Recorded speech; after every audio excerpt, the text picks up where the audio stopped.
Et vull mostrar un esquema que he creat del pronom relatiu neutre. Què és? És aquell que fa referència a una frase completa, és a dir, l'antecedent és tota una frase. Fixa't en l'exemple de la pantalla. Les sol·licituds han augmentat un 30%, la qual cosa que o fet que, ha comportat que s'hagi d'ampliar la plantilla. Aquí el relatiu és la qual cosa que o fet que, i fa referència a tota la part subratllada, a una frase completa. Ara que hem entès això, vegem quin és el pronom relatiu correcte que hem de fer servir. La pregunta que ens hem de fer és: el verb de l'oració subordinada demana preposició?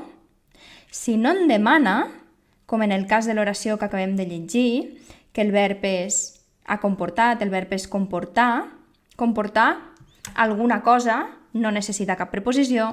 Per tant, les opcions que tenim són les que veus aquí. La qual cosa que, fet que, situació que, les podem alternar segons el context.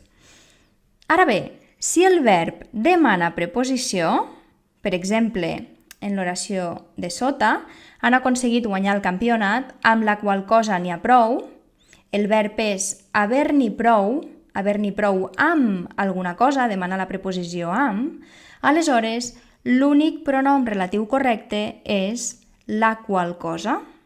Per tant, mantindrem la preposició i farem servir la qual cosa. Amb la qual cosa n'hi ha prou. Per cert, no és adequat fer servir lo que, ni lo qual tampoc, com a pronom relatiu neutre. No cometes aquest error. I ara, si vols aprendre més coses sobre els pronoms relatius o vols practicar una mica, a la descripció et deixaré alguns enllaços perquè tingues accés directe a l'article del blog i als exercicis. Fins al pròxim vídeo!